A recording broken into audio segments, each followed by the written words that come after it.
हाँ भाई। Good morning to all. और मैंने आप सब लोगों को एक तो जो आपका गूगल क्लासरूम है फोर्थ सेमेस्टर का डीएमएस का वो आपको शेयर किया है व्हाट्सएप ग्रुप पे। तो you all must be join. आपको आवाज आ रही है भाई सब लोगों को? अक्षिता, तो अक्षिता। Yes sir. हाँ, आप लोगों को मिल गया ना मैसेज कि मैंने जो व्हाट्सएप ग्रुप जो अपना गूगल क्लासरूम है उसका मैंने आपके जो व्हाट्सएप ग्रुप है उसके ऊपर मैसेज किया है। तो आपको सबको इवनिंग तक आपको ज्वाइन करना है सब लोगों को, है ना भाई? ताकि जो भी जो इन्फॉर्मेशन वगैरह है या फिर जो भी आपकी असाइनमेंट है और जो आपका मिड टर्म है all will be schedule on this particular Google classroom. और उसका कोड वगैरह गूगल क्लासरूम का कोड उसमें दिया हुआ है, तो you can go through and directly join. ठीक है। तो आपको एक तो इनिशियल लेवल पे ये काम आपको सबको करना है कि गूगल क्लासरूम है वो इवनिंग तक ज्वाइन करना है, ताकि हम आपको असाइनमेंट जो भी होगा और आपका जो मिड टर्म है all will be evaluate through the Google classroom. है ना, यही आपका डीएमएस के लिए गूगल क्लासरूम रहेगा। और इसके अलावा आपके जो वेब टेक्नोलॉजी जो है उसका उसके लिए भी यही गूगल क्लासरूम रहेगा। हम कोशिश करेंगे इसी के ऊपर ही। तो उससे रिलेवेंट जो भी जो डॉक्यूमेंट और जो भी पीडीएफ और जो भी जो एक्सरसाइज है all will be followed by this particular Google classroom, है ना।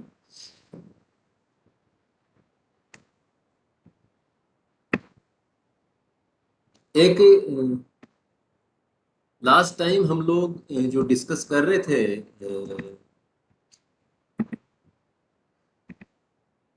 फंक्शन डिस्कस कर रहे थे हम लोग। फंक्शन से रिलेवेंट काफी सारी क्वेरीज हमने डिस्कस की थी। और यूनिट फर्स्ट में कुछ दो चार टॉपिक्स हैं जो बच गए हैं, जो मैं आपको बता देता हूँ। आज सारा हम कवर कर देंगे। फंक्शन से रिलेवेंट काफी सारी जो चीजें हमने डिस्कस कर ली थी, अ, जिसके अंदर हमने शायद इनटू, ऑन टू और ये सारा डिस्कस कर लिया था मेरे हिसाब से। क्या क्या डिस्कस कर लिया था एक बार मैं पूछूंगा जो मेरे को बताए कि हमने क्या ये इनटू, ऑन टू और ये सब डिस्कस कर लिया था ना। इनटू क्या होता है, ऑन टू क्या होता है, ये शायद हमने डिस्कस कर लिया था।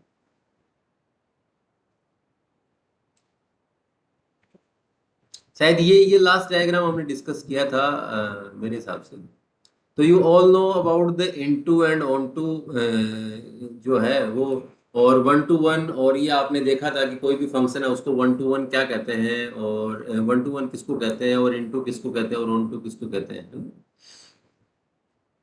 हाँ भाई, अंजलि ओझा, यही डिस्कस किया था। लास्ट लास्ट डायग्राम जो हमने क्लास के अंदर डिस्कस किया था, ये समझ में आ गया था ना आपको? Yes Anjali, sir. ठीक है ठीक है। Yes sir. ठीक है, अब देखिए हम जैसे कि बाइजेक्टिव जो फंक्शंस होते हैं, बाइजेक्टिव क्या होता है? बाइजेक्टिव कोई भी फंक्शन होता है जो कि उसके अंदर दो चीजें होनी जरूरी है। एक तो वो वन टू वन होगा और एक ऑन टू होगा, then it will be the bijective. Bijective कोई भी फंक्शन होगा उसके लिए आपको जब भी कोई कहे कि this this particular function is bijective और नॉट, तो then it will follow the two conditions, one is the one to one and second one is the onto. तो कोई भी फंक्शन है जो वन टू वन होगा और on to होगा तभी वो बाइजेक्टिव होगा। ये दोनों कंडीशंस होना जरूरी है उसके अंदर। ठीक है। देखिए ये सारी चीजें मैंने आपको जो बताई है कि इसके अंदर काफी सारी जो चीजें हैं मैंने आपको बताया है कि जैसे कि सर्जेक्टिव किसको कहते हैं, ऑन टू को कहते हैं, ये आपको पता होना चाहिए। फिर जैसे कि ये सारे के सारे जो मैंने चीजें आपको पहले जो समझा दी हैं पूरी की पूरी, जैसे वन टू वन फंक्शंस है, इससे relevant one to one functions क्या होता है। अब मैं आपको बताऊं, जैसे कि आपको ये डायग्राम दे के ऐसे पूछा जाए कि this particular function is bijective और नॉट, ये बाइजेक्टिव है क्या? तो ये बाइजेक्टिव कब होगा? बाइजेक्टिव तब होगा जब it will be the one to one and onto both. तो ये अगर वन टू वन है और वन टू वन के साथ साथ ऑन टू होगा, ये देखिए ये दोनों condition, one to one and onto, ये दोनों कंडीशन होनी चाहिए तब बाइजेक्टिव होगा। तो अब हम बात करते हैं इस फंक्शन की। तो क्या ये पर्टिकुलर फंक्शन है ये बाइजेक्टिव है? पहला पहला पहला वाला है जो, क्या वो बाइजेक्टिव है? अक्षिता पारासर, अक्षिता, ये बाइजेक्टिव है क्या ये वाला?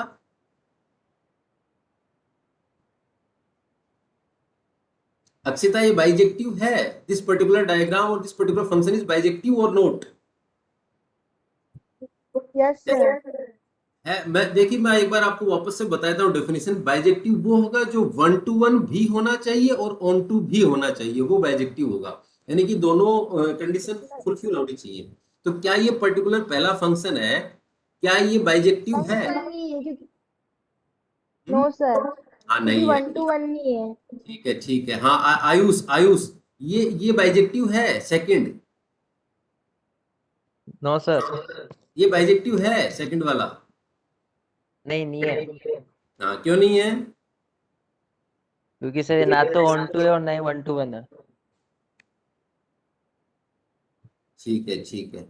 थर्ड पे आओ, थर्ड पे आओ, Bhaskar, Bhaskar. Third. Sir I don't know sir, मैंने प्रीवियस दो तीन क्लास नहीं ली थी मैंने। ओ भास्कर, कहाँ हो? मैं तो तुमको देख ही नहीं रहा हूँ। तुम कह रहे हो 2-3 क्लास नहीं ली, मैं सर तुमको मैं देख ही नहीं रहा हूँ। सर मैं बीमार हो गया था एक्चुअली। कोई बात नहीं, अब तबीयत ठीक है? हाँ सर। हाँ, अब ध्यान रखना। लेकिन मैं हमेशा नोटिस करता हूँ तुम तो क्लास में आया ही नहीं हो अभी। सर प्रीवियस दो तीन क्लास ही नहीं ली थी, बाकी तो सारी ले रहा हूँ। ठीक है, अब आगे से ध्यान रखना। Rahul Tomar, okay Rahul, sir. Rahul Tomar. Yes sir. Rahul, मैंने जो बताया कि इस फंक्शन के बारे में बताओ तुम, तो ये फंक्शन क्या बाइजेक्टिव है?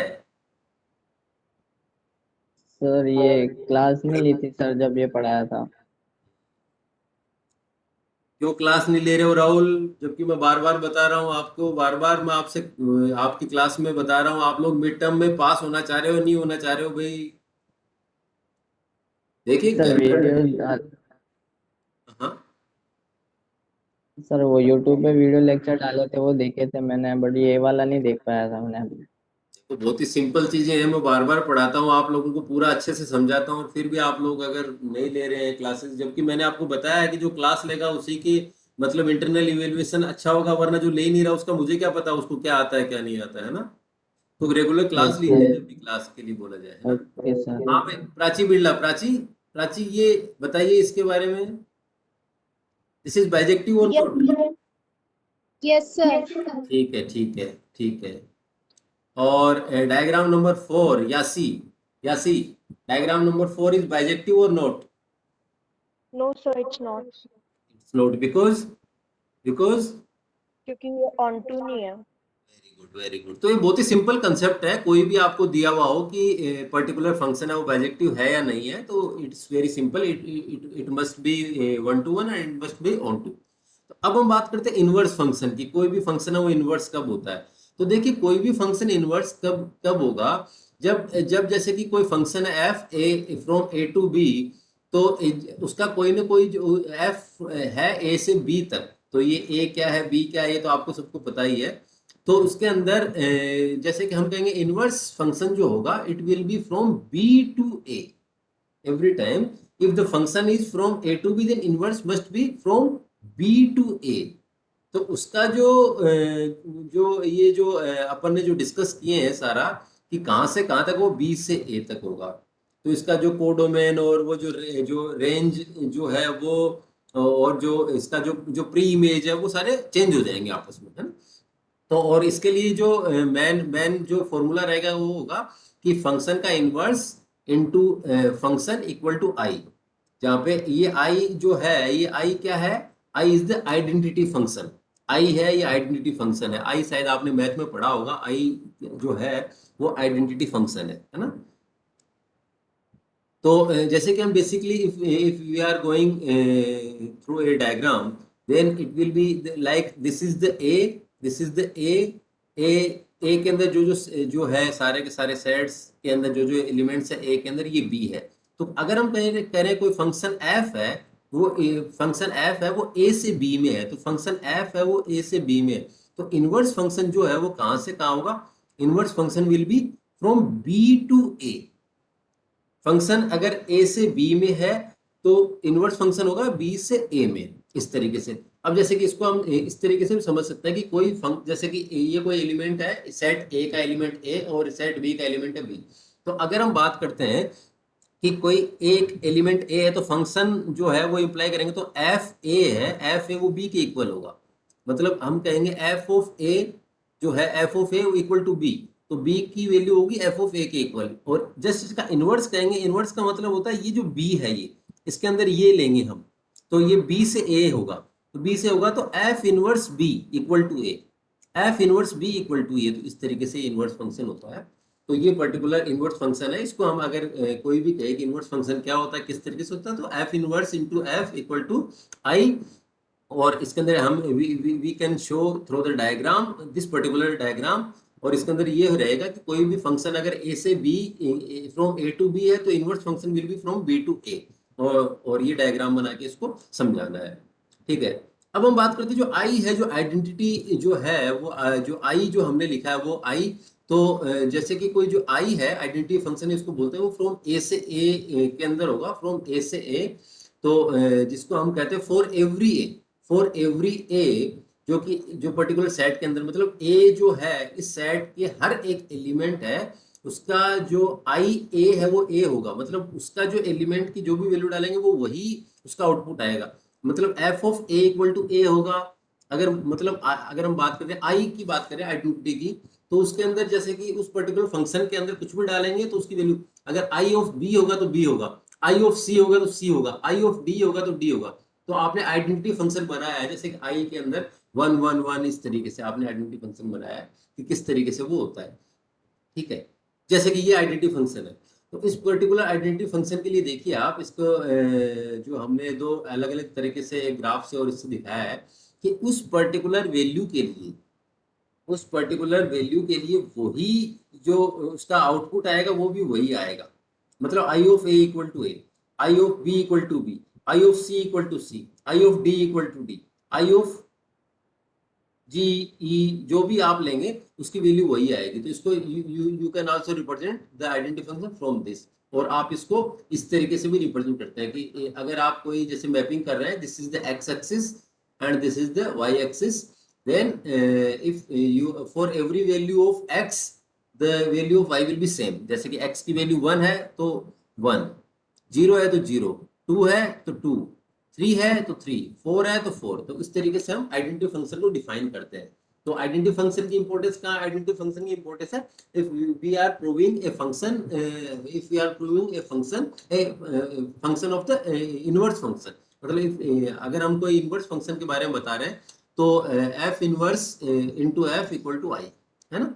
इस तरीके से ये जो है वो होता है ना, ठीक है। अब हम बात करते हैं कि जो if we are representing the function through the graph, तो हमने जैसे कि पहले भी देखा है कि ग्राफ के थ्रू जैसे रिप्रेजेंट किया है, जैसे ये वाला भी हमने ग्राफ के थ्रू जैसे रिप्रेजेंट किया है। तो जैसे कि देखिए आप इसके अंदर, तो जब भी ग्राफ के थ्रू रिप्रेजेंट करते हैं तो इसमें क्या होता है, जैसे कि एक्स एक्सिस होता है, एक वाई एक्सिस होता है। तो जब कोई एक फंक्शन है एफ, वो ए से बी में है, तो ए से बी में है तो उसके जैसे कि उसमें कोई भी दो एलिमेंट होंगे। तो एक तो जैसे फंक्शन के अंदर जैसे कि रेंज जो हम इनिशियल जो जिसको हम प्री इमेज वगैरह कह रहे हैं, तो जैसे कि ये जो ए है और बी है, ये मैं आपको बता चुका हूँ ये दोनों क्या चीजें हैं। ए और बी क्या चीजें, देखिए आप यहाँ पे मैंने सबसे पहले इनिशियल लेवल पे आपको जो भी फंक्शन चालू किया था तब मैंने ये बताया था कि ए क्या है, ए विल बी डोमेन, और बी क्या है, B should be B is the codomain. ये दोनों आपको ध्यान रखना है, ठीक है। फिर ये जो ये इमेज और प्री इमेज है, ये आपको ये अलग चीजें मैंने आपको समझा दी। तो डोमेन और कोडोमेन का आपको स्पेशली ध्यान रखना है। तो ए और बी है, इसको आप डोमेन और कोडोमेन बोलेंगे हमेशा। जैसे हम जब भी हम बात करते हैं तो will be call the domain and codomain, ठीक है। तो ये ए है, जैसे ये ए है, इसके अंदर काफी सारी वैल्यूज हैं। जैसे हमने ए वैल्यू डाली कोई भी ए, तो इसकी जो फंक्शन इम्प्लाई होने के बाद उसकी वैल्यू आएगी वो कहेंगे एफ ए।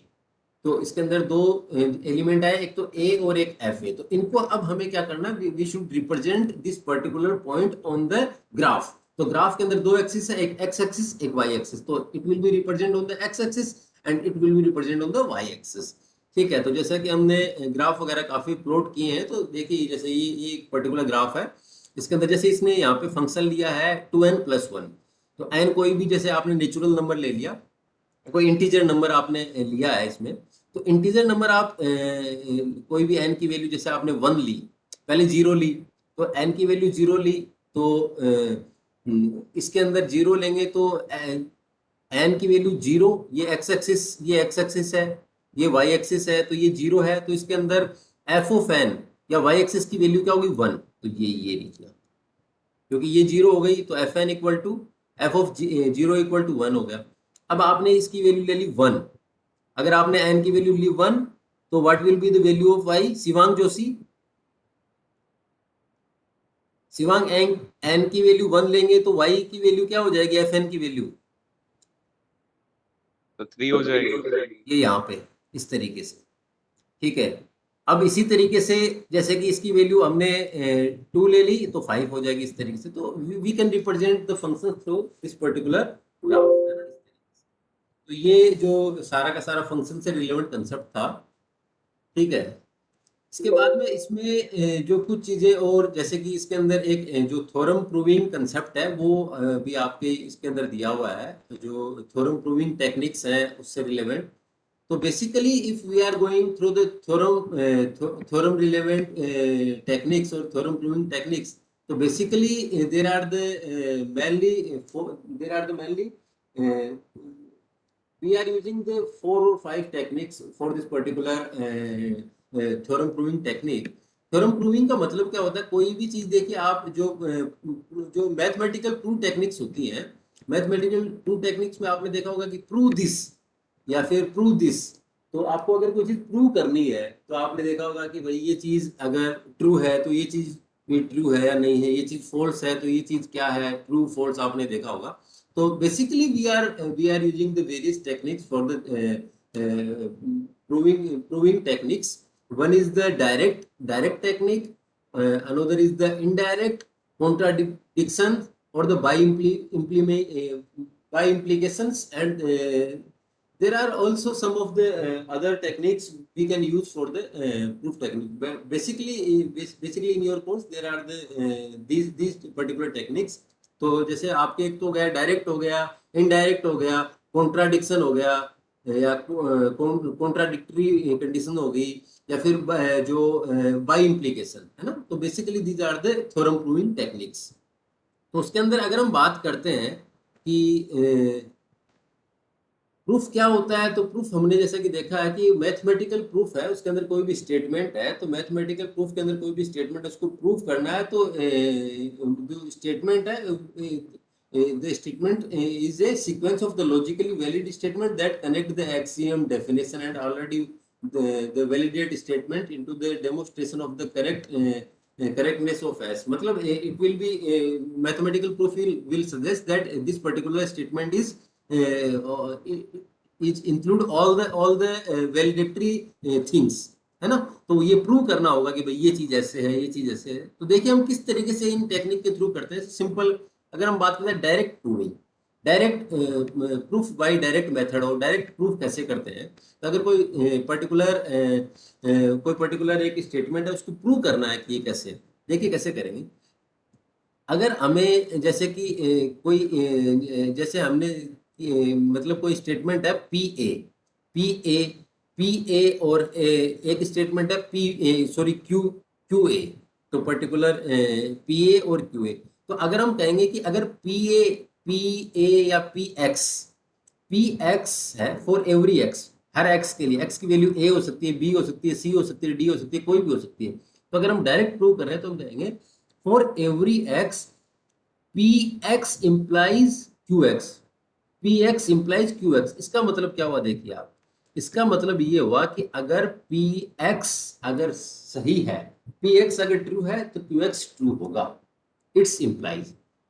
तो ये डायरेक्ट प्रूव हो गया। तो आपको प्रूव करना है कि भाई क्यू एक्स सही है, तो क्यू एक्स सही है तो आप इसको प्रूव कर सकते हैं कि अगर पी एक्स अगर ट्रू है, तो पी एक्स अगर ट्रू है तो क्यू एक्स भी ट्रू होगा। तो पी एक्स अगर सही है, पी एक्स अगर ट्रू है तो क्यू एक्स भी ट्रू होगा, पी एक्स अगर फॉल्स है तो क्यू एक्स भी फॉल्स होगा। बस this is the direct method of the proving, ठीक है। तो if we are showing that p a implies QA is true, अगर PA implies QA is true, मतलब PA अगर ट्रू है तो QA अपने आप ही ट्रू है। तो डायरेक्ट मेथड है इसके अंदर, है ना। तो आपको अगर ये दिया हुआ है कि भाई PA ट्रू है तो इसको आप डायरेक्टली कैसे प्रूव करेंगे? तो पी ए ट्रू है तो जाहिर सी बात है क्यू ए भी ट्रू होगा। तो ये एक डायरेक्ट मेथड है, ठीक है। तो एक तो प्रूविंग टेक्निक ये हो गई। एक होती है जैसे कि ये तो डायरेक्ट थी कि भाई आपको अगर कुछ प्रूव करना है तो आप कहेंगे कि पी ए अगर ट्रू है तो Q A, P A true है तो ये इंप्लाई करता है क्यू ए को, और क्यू ए भी अपने आप ट्रू होगा। ये तो यूनिवर्सल मेथड है, ठीक है। अगर हम बात करते हैं इनडायरेक्ट मेथड की, हम बात करते हैं तो इनडायरेक्ट मेथड के अंदर आपको सेम वही, अगर आपको ये प्रूव करना है कि पी अगर पी एक्स अगर सही है तो क्यू एक्स भी ट्रू होगा, पी एक्स अगर ट्रू है तो क्यू एक्स भी ट्रू होगा। अगर आपको ये प्रूव करना है तो आप इसको कैसे ट्रू करेंगे? तो आप इसको ट्रू करेंगे जैसे कि आपको कुछ दिया हो तो आप इसको इनडायरेक्ट प्रूफ के थ्रू क्या करेंगे? इनडायरेक्ट के थ्रू हम पहले तो डायरेक्ट में क्या कर रहे थे कि अगर पी एक्स अगर ट्रू है तो क्यू एक्स ट्रू होगा, सिंपल कहते हैं। लेकिन इनडायरेक्ट में उल्टा चलेंगे, उल्टा। तो उल्टे के अंदर हम क्या करेंगे?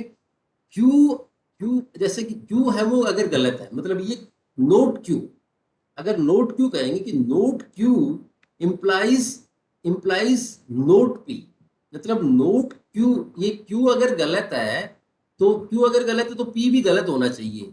तो अगर क्यू गलत है तो पी भी गलत है, तो ये इंप्लाई करता है कि पी अगर है तो क्यू सही है, मतलब पी अगर ट्रू है तो क्यू ट्रू है। तो ये उल्टा हुआ है मेथड, आप इसको समझिए इस मेथड को, ये अपोजिट हुआ।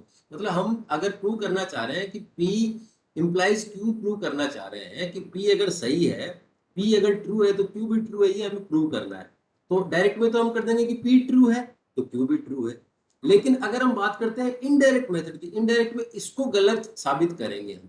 और अगर ये गलत है, अगर नोट क्यू है, नोट क्यू का मतलब है कि अगर नोट क्यू अगर मान लो ट्रू है तो नोट पी भी ट्रू होना चाहिए, आप इसको समझिए। तो इसका अगर उल्टा अगर करें, नोट क्यू करें तो नोट क्यू जो है वो इंप्लाई करेगा नोट पी को। तो अगर पी की वैल्यू ट्रू है, क्यू की वैल्यू ट्रू है, तो ये वैल्यू क्या होगी? नोट क्यू होगा फॉल्स, और ये प्रूव करेगा कि पी भी फॉल्स होगा, इस तरीके से। तो अगर तो ये अगर ये प्रूव हो गया तो it will be definitely prove this. तो जो इनडायरेक्ट मेथड होता है उसमें जस्ट अपोजिट हम क्या करते हैं, जस्ट अपोजिट हम डायरेक्शन से चलते हैं कि हम क्या, अगर हमको पी इंप्लाइज क्यू प्रूव करना होगा तो हम note Q implies note Q, ये टेक्निक हम यूज में लेते हैं, ठीक है। अगर हम बात करते हैं कॉन्ट्राडिक्शन की बात करते हैं, तो पर्टिकुलर कॉन्ट्राडिक्शन के लिए हम क्या करते हैं, जैसे कि हमें कुछ जैसे कि पी है, उसको हमें ये करना है कि भाई हाँ पी है वो ट्रू है। उसके लिए हम क्या करते हैं, सबसे पहले हम क्या करते हैं, नोट पी है उसको हम कहते हैं कि नोट पी फॉल्स है। इसको कॉन्ट्राडिक्टरी वाले को क्या करते हैं कि पी अगर ट्रू है तो पी ट्रू हुआ तो नोट पी क्या हुआ? पी ट्रू है तो नोट पी फॉल्स है, और नोट पी फॉल्स है तो इसका मतलब पी ट्रू है। इसको इस तरीके से कहते हैं। तो एवरी टाइम जब हमको अगर ये प्रूव करना हो कि पी ट्रू है, तो अगर हम कहें कि जैसे कि पी है, पी ट्रू है, तो हम ये जैसे यहाँ पे पी ट्रू है तो नोट पी क्या होगा? नोट पी फॉल्स होगा। नोट पी फॉल्स होगा इसका मतलब पी ट्रू होगा।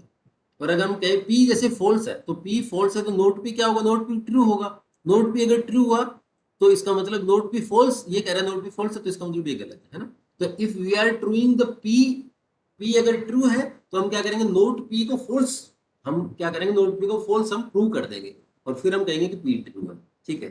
तो ये कॉन्ट्राडिक्टरी मेथड होता है। एक मेथड होता है बाई इंप्लीकेशन मेथड। तो बाई इंप्लीकेशन जो मेथड होता है इसके अंदर बहुत ही सिंपल है। बाई इंप्लीकेशन का मतलब दोनों तरफ से मतलब कि अगर पी अगर ट्रू है तो क्यू ट्रू होना चाहिए, और क्यू अगर ट्रू है तो पी ट्रू होना चाहिए, दोनों होना चाहिए। तो ये इसको बाई इंप्लीकेशन कहते हैं। तो जैसे ये लिखा हुआ है, फॉर एवरी एक्स अगर P x implies Q x and Q x implies P x, तो इसको बाई इंप्लीकेशन कहते हैं, ठीक है। तो बाई इंप्लीकेशन के अंदर जैसे इस तरीके से, अगर पी ए है तो क्यू ए ट्रू होना चाहिए, और क्यू ए ट्रू है तो पी ए ट्रू होना चाहिए।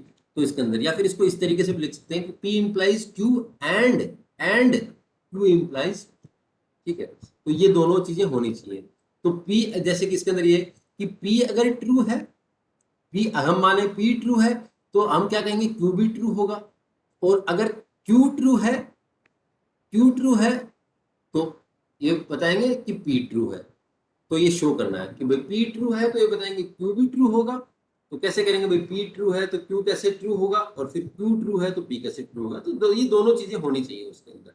तो बेसिकली जो ये टेक्निक्स हैं, इसके अंदर ये 4 टेक्निक्स जो हैं, जो मैथमेटिकल थ्योरम प्रूविंग की, तो देखिए इसके अंदर जो हम क्या करते हैं, डायरेक्ट के अंदर तो हम कहते हैं कि डायरेक्ट में कि अगर P ट्रू है तो Q ट्रू है, डायरेक्टली यहाँ पे चले गए, डायरेक्ट मेथड हो गया।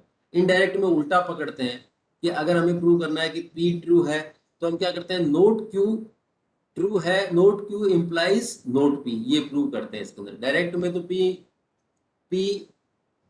P इम्प्लाइज Q प्रूव करते हैं, इसमें note Q implies note P, note Q implies note P prove करते हैं। कॉन्ट्राडिक्टरी के अंदर क्या करते हैं कि अगर नोट P है वो फॉल्स है तो P ट्रू है ये। और बाय इम्प्लीकेशन के अंदर P implies Q and Q implies P, इस तरीके से। तो ये चार अलग अलग टेक्निक्स हैं जिसको आपको थोड़ा ये नॉलेज जो मैंने बताया वो सारी चीजें ये पता होनी चाहिए कि what are the different various techniques for the theorem proving की टेक्निक। ठीक है, तो ये इसकी जो जनरली जो चार जो थ्योरम्स हैं, ये कौन कौन सी टेक्निक्स हैं। ठीक है, if we are going for the basic counting principle के अंदर जाते हैं तो आपके एक बहुत ही जो एक प्रिंसिपल दिया हुआ है, उस प्रिंसिपल को हम डिस्कस करेंगे, pigeon whole principle. Pigeon whole principle क्या होता है, तो देखिए हम पिजन होल प्रिंसिपल को जब डिस्कस करते हैं तो जो बेसिक काउंटिंग प्रिंसिपल है वो क्या कहता है, बेसिक काउंटिंग प्रिंसिपल या मल्टीप्लिकेशन जो प्रिंसिपल है वो कहता है कि अगर कोई पर्टिकुलर कोई एक टास्क है टी, उसके अंदर टोटल के स्टेप काम में आ रही है, मतलब 1 2 3 4 5 6 7 8 9 10 और के तक स्टेप काम में आ रही है। और अगर उसके अंदर अलग अलग step, step 1 step 2 step 3 step 4 step के, ऐसे अलग स्टेप है, तो कोई पर्टिकुलर टास्क है उसके अंदर टोटल कितनी स्टेप है, के। और अगर हम बात कर रहे हैं कि स्टेप वन है, उसके अंदर भी काफी सारे स्टेप होंगे, स्टेप 2 पे भी काफी सारे स्टेप होंगे, स्टेप 3 में भी काफी सारे स्टेप होंगे, स्टेप 4 में भी काफी सारे स्टेप होंगे। तो अगर हम कह रहे हैं कि जैसे स्टेप 1 है, स्टेप 1 के अंदर step 1 can be completed in, जैसे कि N1 डिफरेंट तरीके से कर सकते हैं, मतलब उसको स्टेप 1 है उसको काफी सारे तरीके से हम उसको सोल्व कर सकते हैं उसमें। ठीक है, तो अगर 1 को अगर N1 डिफरेंट वे से कंप्लीट कर सकते हैं, 2 है उसको मान लो N2 डिफरेंट वे से कर सकते हैं, 3 है उसको N3 से, K है उसको N के डिफरेंट वे से, मतलब हर स्टेप को हम पर्टिकुलर, जैसे कि N1 है उसको N1 से, 2 है उसको N2 से, 3 है उसको N3 से, K उसको N के, अलग अलग तरीके से उसको सोल्व कर सकते हैं। तो हम ये कहेंगे कि टास्क है, जो पर्टिकुलर टास्क जो है टी, तो वो कंप्लीट होगा, वो N1 into N2 into N3 into N4 into N5 into ये N के डिफरेंट वे से सोल्व हो सकता है। इसको हम ये इस तरीके से करें। तो this is the basic counting principle कि अगर कोई टास्क टी है और अगर उसके अंदर तो टास्क के अंदर काफी सारी स्टेप है, के स्टेप है 1 2 3 4 5 6 के, तो और अगर पहले स्टेप को हम जैसे कि N1 तरीके से, सेकंड को N2 तरीके से, के को N के तरीके से कर सकते हैं, तो टोटल जो टास्क है वो टास्क है उसको कितने तरीके से सोल्व कर सकते हैं, तो उसको N1 into N2 into N3 into N2, तो ये these are the sum of the like the permutation combination you have studied so far है ना, तो वो सब है। तो ये पिजन होल प्रिंसिपल है, देखिए वो किस तरीके का प्रिंसिपल है, वो क्या कहता है, वो काउंटिंग प्रिंसिपल के अंदर आता है। तो पिजन होल प्रिंसिपल ये कहता है कि पिजन होल प्रिंसिपल कहता है जैसे कि ये जैसे पिजन्स दिख रहे हैं आपको, मैं आपको बताऊं, तो पिजन होल प्रिंसिपल ये कहता है कि अगर मान लो आपके पास सपोज n पिजन्स है और k पिजन होल्स है, मतलब पिजन्स के बैठने के लिए जगह है वो k है और पिजन्स है n, और पिजन्स ज्यादा है, मतलब n पिजन ज्यादा और पिजन होल कम है, n इज ग्रेटर देन, तो आप इसको समझिएगा कि ये देखिए पिजन है n और k है पिजन होल, और हम कह रहे हैं n अगर बड़ा है k से, n अगर बड़ा है k से, मतलब पिजन ज्यादा है k से, तो इसका मतलब क्या हुआ, इसका मतलब हुआ कि n पिजन अगर फ्लाई कर रहे हैं into this particular k pigeon hole, then some of the pigeon hole must contain at least 2 pigeons, मतलब कि ऐसा नहीं हो सकता कि भाई जैसे कि पिजन ज्यादा है तो उसके अंदर कुछ पर्टिकुलर पिजन होल है, उसके अंदर 2 पिजन होके ही रहेंगे, ये इसका मतलब। ठीक है, तो this is the basically pigeon whole principle, जो काउंटिंग प्रिंसिपल जो है उसके अंदर पिजन होल प्रिंसिपल आता है। तो इसको पिजन होल प्रिंसिपल को एक ये जो डिरिक्लेट ड्रोवर प्रिंसिपल भी बोलते हैं, या इसको जो शू बॉक्स प्रिंसिपल भी बोलते हैं, है ना। ये नाम भी आप लोग ध्यान रखना। It may be also called the Dirichlet principle, Dirichlet drawer principle और द शो बॉक्स प्रिंसिपल, है ना। तो आपको ये किसी भी नाम से आ सकता है कि what is the pigeon whole principle, what is the Dirichlet drawer principle, what is the shoe box principle. तो this is the basic principle, है ना। ठीक है। अब देखिए, जैसे इसका एक एग्जांपल हम लेके देखते हैं, इसका इस पर्टिकुलर इसका हम एग्जांपल लेके देखते हैं कि किस तरीके से इसको हम शो करते हैं। इतना लेट कैसे आ रहे हो भाई, कौन इतना लेट एंट्री कैसे हो रही है, हैं?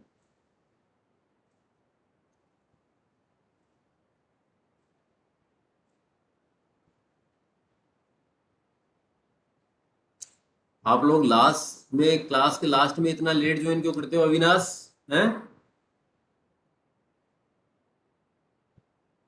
अविनाश, सॉरी सर, वो आज सर मैंने मैसेज लेट सीन किया था, तो अभी कनेक्ट हुआ मैं।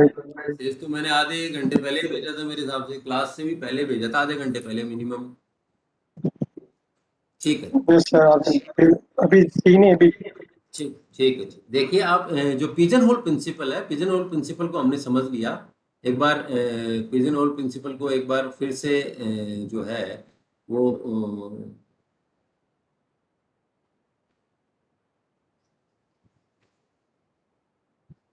प्राची बिड़ला समझेगी। Prachi Birla, Prachi pigeon whole principle क्या है, सिंपल लैंग्वेज में क्या प्रिंसिपल है पिजन होल प्रिंसिपल? सर इसमें जैसे अगर n पिजन्स है और k पिजन्स है स्लाइड तो से देख पिजन सकते जो है पिजन हॉल से ज्यादा होंगे। हाँ हाँ, तो ये क्या क्या होगा इसमें? एन अगर पिजन है और के पिजन होल है, तो और पिजन ज्यादा है, तो इससे इससे क्या प्रूव हुआ, इससे क्या करना है हमें, मतलब इसका मतलब क्या हुआ?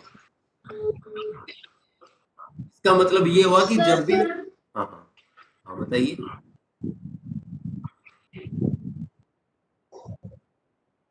ठीक है, बताइए प्राची, बताइए। बिल्कुल, आपने अभी तो ये सिंपल जो अभी डेटा दिया है कि एन तो पिजन है और के पिजन होल है, और पिजन ज्यादा है पिजन होल से, तो इससे क्या प्रूव होगा? पिजन होल का मतलब क्या प्रिंसिपल का?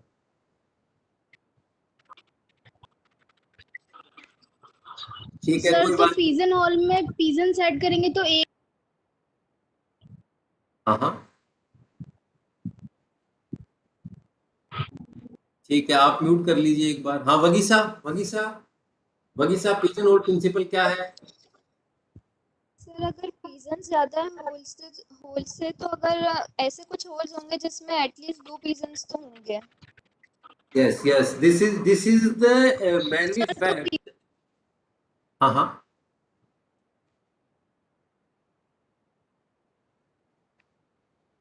चलो ठीक है। देखिए आप जो डिरिचलेट ड्रॉवर प्रिंसिपल और शू बॉक्स और पिजन होल प्रिंसिपल, ये तीनों एक ही नाम है। इसमें ये होता है कि अगर हम कह रहे हैं कि अगर एन पिजन्स है और के पिजन होल है and n is greater than k, then if the n pigeon are flying into the k pigeon holes, then there must be there must be some of the pigeonhole in which there are more than more than or equal to 2 pigeons, मतलब दो कम से कम दो या दो से ज्यादा pigeon हो सकते हैं। ऐसा एक कोई ना कोई होल तो होगा ही होगा जिसमें दो दो कम मिनिमम एटलीस्ट 2 पिजन्स होंगे उसके, है ना। ये पिजन होल प्रिंसिपल, जैसे हम इसका जैसे एग्जांपल लेके हम देखते हैं।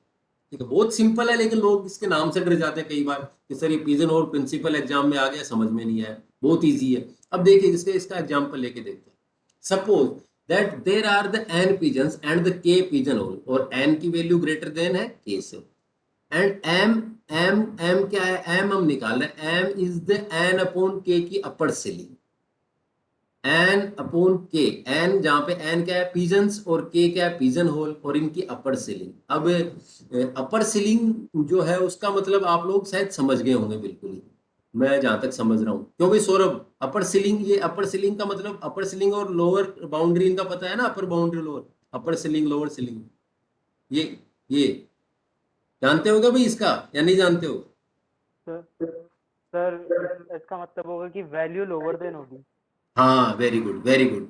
तो अगर हम बात करते हैं कि अपर सीलिंग मतलब ऊपर वाली वैल्यू हम लेंगे इसके अंदर, तो एन अपॉन के, तो एन जहाँ पे क्या पिजन्स कितने हैं और के पिजन होल कितने हैं, तो वो हम निकाल लेंगे। एम एम है तो जो कित एम, अब एम क्या निकलेगा, एम विल बी, अगर हम ये कहेंगे m will be pigeonhole must contain at least m pigeons, इतने पिजन निकलेंगे, टोटल पिजन इतने निकलेंगे।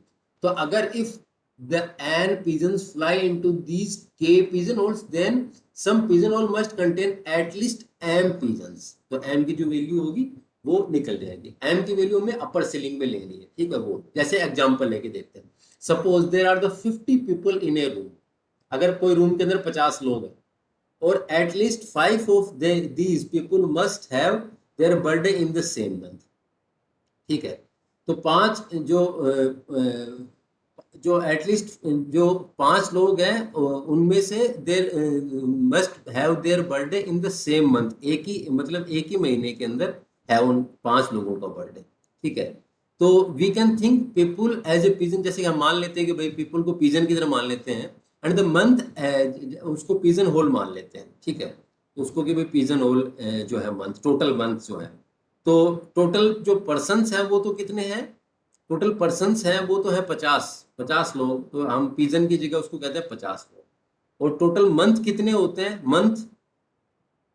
मंथ टोटल कितने होते हैं, तो टोटल 11। तो मंथ यानी कि पिजन होल्स कितने, सॉरी 11 क्या 12 मतलब महीने कितने होते हैं एक साल के अंदर, 12। तो हम ये बता सकते हैं कि अगर 50 लोग हैं और अगर 12 महीने हैं, तो कितने लोग ऐसे होंगे जिनका एक ही महीने में बर्थडे आएगा कम से कम। तो ये हम प्रूव करेंगे पिजन होल से कि 5 कम से कम ऐसे लोग होंगे जिनका बर्थडे आएगा एक महीने। तो हमने क्या किया, ये जो फॉर्मूला ऊपर बताया था एन अपॉन के, तो एन की वैल्यू रख दी 50, पिजन्स को हमने मान लिया कि भाई टोटल जो पर्सन्स कितने हैं, ठीक है। You should know go for the practical comparison of the pigeons and people, है ना, ठीक है। ये एक एग्जांपल है। तो 50 अपॉन 12 ये टोटल महीने या टोटल होल्स जिसकी हम बात करें, पिजन होल रखने कितनी जगह पे सजाना है उनको, तो टोटल 12, तो 50 अपॉन 12, तो 12 अपॉन 50 की अपर सीलिंग क्या होगी, शिवांशी लड्डा 50 अपॉन 12 की अपर सीलिंग, क्या आंसर आएगा, 50 अपॉन 12 का क्या आंसर आता है शिवांशी? सर 4.16। तो ये क्या आएगा, अपर सीलिंग अगर लगी हुई है तो 5 और अगर लोअर बाउंड होता तो 4 हो जाता, है ना, 4 हो जाता। ठीक है, वेरी गुड। तो ये इससे प्रूव हो जाएगा, है ना। तो ये बहुत ही सिंपल है एग्जांपल के थ्रू प्रूव करना कि भाई पिजन होल प्रिंसिपल क्या है, ठीक है। तो अब मेरे हिसाब से आप लोगों को ये सब कुछ समझ में आया होगा पिजन होल प्रिंसिपल क्या है और उसको एग्जांपल से कैसे प्रूव करते हैं। क्यों भाई, आस्था जोशी समझ में आ गया pigeon whole principle?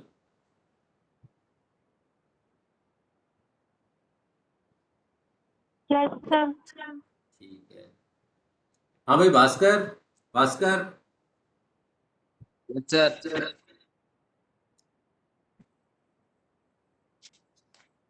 Yes sir. Ranjita Joshi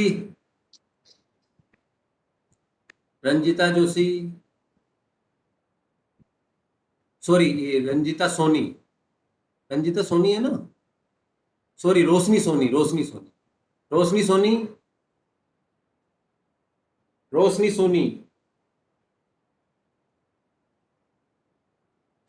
रोशनी, आवाज आ रही है मेरी? हाँ सर। रोशनी, क्लास तो खत्म होने को है, मैंने तो पढ़ा दिया सब कुछ और तुम अब आई हो, क्या बात है?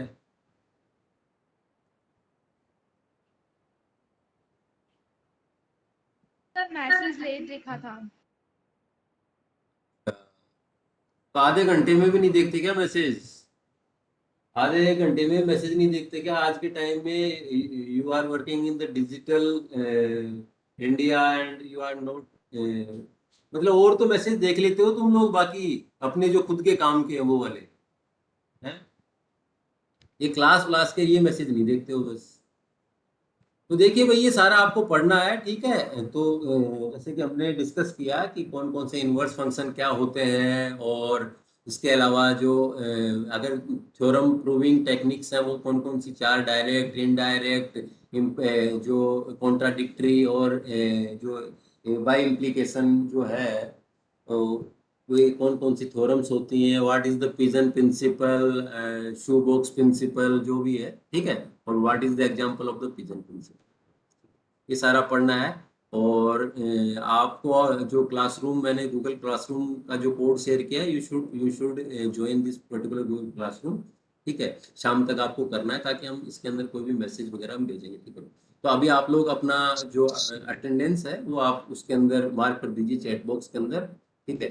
सर हाँ हाँ हाँ, sir what is the expected date of mid term first?